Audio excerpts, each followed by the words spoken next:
अस्सलाम वालेकुम जिगर, क्या हाल चाल है? खैरियत से हो? अच्छा, तो आज जिस चीज़ के बारे में मैं बात करना चाहता हूँ वो एक ऐसी प्रॉब्लम है जो हमारे मुल्क के अंदर यंग लड़कों को बहुत ज़्यादा प्लेग करती है, but they don't even know it yet. इस प्रॉब्लम की वजह से तुम 25 साल के हो गए हो but you are still a child and not a man. And the worst part is कि तुम्हें इस प्रॉब्लम के ट्रू कॉन्सिक्वेंसेज का अंदाजा भी नहीं है, और अगर तुम इस प्रॉब्लम को जल्द अज जल्द फिक्स नहीं करोगे तो your marriage life will be shit, you will always remain under confident and you will never understand what it is to truly be a man. अब वेस्टर्न कंट्रीज के अंदर ये चीज बिल्कुल भी एग्जिस्ट नहीं करती, क्योंकि वहां पे लड़के हाई स्कूल के बाद इंडिपेंडेंट हो जाते हैं। तुमने अक्सर टीवी शोज के अंदर भी देखा होगा कि वेस्ट के अंदर हाई स्कूल के बाद लोग कॉलेज में चले जाते हैं, जिसे हम यूनिवर्सिटी कहते हैं, एंड वहां पे जाके वो मुख्तलिफ शहरों के अंदर रहना शुरू कर देते हैं, जिसकी वजह से वो अपने पेरेंट्स से दूर होते हैं and they have to they are forced to become independent. वो कंप्लीटली इंडिपेंडेंट हो जाते हैं and they no longer depend on their parents for income. हमारा साउथ एशियंस का कंप्लीटली डिफरेंट सीन है, क्योंकि हम लोग 20-25 साल के हो जाते हैं लेकिन हम लोग फिर भी अपने पेरेंट्स के ऊपर रिलाई कर रहे होते हैं। हमने ट्रिप पे जाना हो तो हम अम्मी से इजाजत लेते हैं और अब्बू से पैसे लेते हैं। एंड क्योंकि तुम अपने पेरेंट्स के ऊपर इतने ज्यादा डिपेंडेंट हो तो you're basically like a bird whose wings have been cut. इसकी वजह से you can't fend for yourself and तुम अपनी उड़ान नहीं उड़ सकते। अब फॉर एग्जाम्पल अगर तुम शेरों की एग्जाम्पल देख लो तो जो शेर जू के अंदर बंद हुआ होता है और कैस्ट्रेट हुआ होता है, he doesn't have that same competitive edge because his will to hunt is completely dead. लेकिन जो शेर जंगल में रहता होता है, he is strong, ferocious and he has a strong will to hunt. क्योंकि तुम उस जू वाले शेर जैसे हो, इस वजह से तुम्हारे से लड़कियां भी अट्रैक्ट नहीं होती, बिकॉज लड़कियां चाहती हैं कि वो एक ऐसे मर्द के साथ हो जिसकी स्ट्रॉन्ग डिसीजन मेकिंग कैपेबिलिटीज हैं और जो लीड कर सकता है, so that he is someone who is worth submitting to.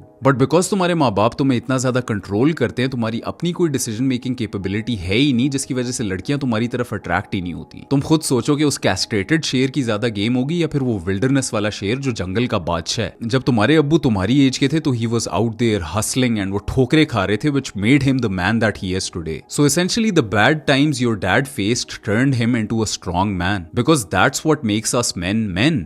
Discomfort and difficult times. Then your dad, the strong man, created good times for you. The good times created you, a weak man, because good times create weak men. अब ये हमारी society के अंदर एक fundamental flaw है, लेकिन that doesn't mean it can't be fixed. Before I tell you how to fix this, I want you to understand a few things very clearly. First thing you need to understand is कि before anything you always respect your parents and तुम्हारे parents तुम्हारे sir आंखों पे होने चाहिए. The second thing you need to realize is कि ये जो तुम्हारे parents ने तुम्हारे लिए comfort बनाए, ये अपनी तरफ से बहुत अच्छी नीयत से बनाए, because they want to protect you from harm. The third thing is कि तुमने अपने parents के दिए हुए comfort को कभी भी resent नहीं करना, because they were doing what they thought was best for you. अगर तुम इतने मर्द नहीं हो कि तुम इन चीजों को समझ लो और truly digest कर लो और तुम अपने parents को resent करोगे, तो please do not watch this video. But अगर तुम एक मैच्योर इंसान हो जो इन चीजों को एक डीपर लेवल पे अंडरस्टैंड करके इन्हें फिक्स करना चाहता है, तो I want you to listen very closely. The first way to fix this is respectful disobedience. देखो, ये बात समझ लो कि no parent can ever be a perfect parent, क्योंकि पेरेंट्स अपने बच्चों को एडवाइस अपनी वर्ल्ड व्यू और अपने जमाने के हिसाब से दे रहे होते हैं, एंड उनकी मोस्ट एडवाइसेस और आइडियोलॉजीज आउटडेट हो चुकी होती हैं क्योंकि उनका जमाना गुजर गया है. मुझे याद है कि जब मैंने जिम जाना शुरू करना था तो मेरे अब्बू मुझे बहुत ज्यादा रोका करते थे, क्योंकि उन्हें लगता था कि जिम के अंदर खुलेआम स्टीरॉइड्स चल रहे होते हैं. बट आजकल के टाइम में you and I both know कि that is not the case with gyms anymore. अब मुझे पता था कि मेरा जिम ज्वाइन करने का रीजन बहुत इनोसेंट है, because I just wanted to get in shape. But मेरे अब्बू मुझे उस हार्म से प्रोटेक्ट करना चाह रहे थे जो उन्होंने अपने जमाने में देखा था, इवन दो अब जिम्स में वो वाला सीन ही नहीं है. तो यू हैव टू अंडरस्टैंड कि your parents world view and advice on a lot of things are going to be outdated, which is why I want you to respectfully disobey them. Now what you have to realise is कि अगर तुम 18-19 साल के हो and you are watching this video, तो I want you to shut the fuck up and listen to what your parents से, because this advice only applies to you if you're 24-25 years of age. Respectful disobedience का ये मतलब नहीं है कि तुम्हारे माँ बाप तुम्हारे पे कोई नसीहत करें और तुम आगे से बोलोगे नहीं भाई मैं नहीं करता. It means कि you respectfully listen to what they have to say. तुम नरम मिजाजी के साथ उनके साथ पेश आओ, तुम कभी भी उनके साथ disrespectfully ना पेश आओ, तुम कभी भी outrightly उन्हें गलत ना बोलो, but you kind of just give yourself the benefit of the doubt and make the decision which makes the most logic to you. क्योंकि अगर तुम इसी तरह अपने पेरेंट्स के सेफ्टी नेट पे रहे and you always made decisions according to what your parents said, तो you will never become your own man. The real world will eat you up once you're thrown in it, क्योंकि तुम्हारे parents ने तुम्हारा पूरी जिंदगी हाथ पकड़ के नहीं चलना. अब लेट्स इमेजिन कि यू गेट मैरिड, और मैं तुम्हारे सामने एक मैरिज का सिनेरियो रखता हूं, लेकिन उससे पहले मैं तुम्हारे से एक सिंपल सा सवाल पूछता हूं. आज तक तुमने सास बहू का ऐसा रिश्ता देखा है जिसके अंदर लड़ाइयां ना होती हो? नहीं ना देखा.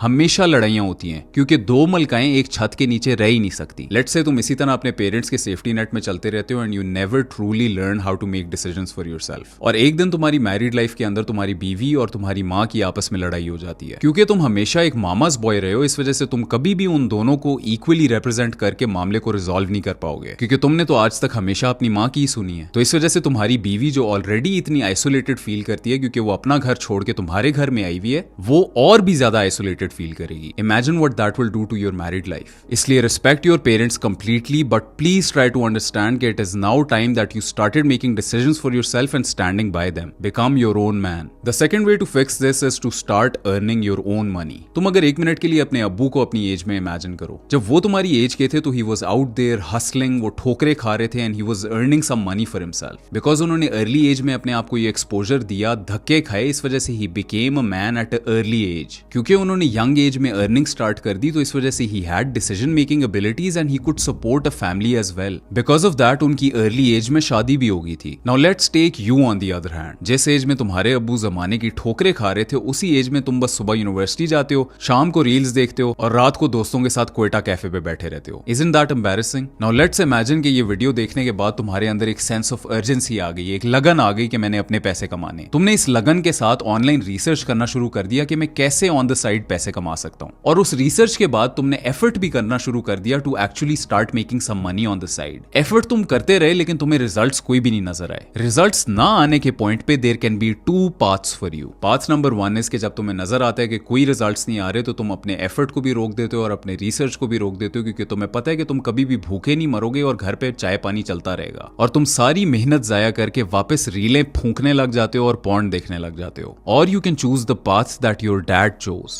रिजल्ट्स ना आने के टाइम पे भी वो एफर्ट करते रहे थे क्योंकि उनके पास वो वाला सेफ्टी नेट नहीं था जो तुम्हारे पास है। तो you have to start working like him to gain financial independence as soon as possible, क्योंकि अगर तुम इसी तरह अपने माँ बाप से खर्चा लेते रहे तो you will never become your own man. इसलिए choose your option very wisely because your life depends on it. The third way to fix this is to start acting like an emperor instead of acting like a subordinate. इस वक्त तुम किसी और king के rule के under रह रहे हो और तुम बेसिकली एक सबऑर्डिनेट हो। तुम्हारे वालिद साहब किंग हैं और तुम सबऑर्डिनेट हो। अब you know and I know कि one day you are going to become the king of this kingdom जो तुम्हारा घर है। This is the natural flow of life, क्योंकि इवेंचुअली तुम्हारे बाप की वफात हो जाएगी and you will have to rule your house, but you can not do that if you can't take decisions for yourself. इसलिए I want you to actively start taking decisions in your household. Again this advice only applies to you if you're 24-25 years of age, but start having a louder say in what happens in your household. जब तुम्हारे घर पे मेहमान आते हैं तो घर से भाग ना जाया करो। अगर तुम्हारे माँ बाप लाउंज में बैठे होते तो अपने कमरे के अंदर बैठ के रीले ना फूंकने लग जाया करो। Play an active part in your family's matters ताकि उन्हें भी नजर आए कि he is sensible and he can be trusted। इस वक्त तुम्हारी फैमिली को यही लगता है कि तुम एक बच्चे ही हो क्योंकि तुम फैमिली के अंदर कंट्रीब्यूट तो कुछ करते नहीं हो, इसलिए they don't trust you with their information। वो कभी भी तुम्हारे से एडवाइस नहीं लेते and they always treat you like a child. The fourth way to fix this is to always realize that your parents are humans and they are not always going to be right. Let me ask you a very simple question. अगर तुमने कभी guitar बजाना सीखना हो तो तुम कभी ऐसे इंसान से सीखोगे जिसने अपनी जिंदगी में कभी भी नहीं बजाया? नहीं ना, ऑब्वियसली नॉट। तुम किसी ऐसे बंदे से ही सीखोगे जो सीजन्ड प्रोफेशनल है, जिसके पास 10 साल का एक्सपीरियंस है and who's been doing this for all his life. फिर जब तुम्हारे अब्बू ने अपनी जिंदगी में कोई बिजनेस नहीं किया तो फिर उनसे बिजनेस एडवाइस क्यों लेते हो? Remember that at the end of the day your parents are humans and us humans make mistakes. कोई भी इंसान परफेक्ट नहीं होता and not every advice that they utter is the best advice in the world and that applies for me as well. इसलिए even though तुमने उनका मुकाम बहुत ऊंचा रखना है, आसमानों पे रखना है, लेकिन I want you to only listen to their advice on things that they genuinely know about as you would do with anyone else. Now for the third time in this video मैं दोबारा इस point को reiterate कर रहा हूं कि this advice only applies to you if you are 24-25 years of age. अगर तुम 18-19 साल के और तुमने ये वीडियो एंड तक देख ली है तो तुमने इस वीडियो के ऊपर बिल्कुल अमल नहीं करना। और एक बात ये समझ लो कि तुम्हारे पेरेंट्स की नीयतें हमेशा अच्छी होती हैं because they are always trying to protect you from the harm that they saw when they were younger. But trust me when I tell you, उस हार्म की तुम्हें मर्द होने के नाते बहुत जरूरत है। I hope you enjoyed this video and if you've made it this far and you're serious about growth and changing your life for the good, I've recently launched my private community Kafla, जिसमें हम तुम्हें genuinely मर्द बनाएंगे। We'll teach you how to make money, how to level up your confidence and how to become the kind of son that your parents can be proud of. So if you want more information on that, click the top link in the description. Take good care of yourself.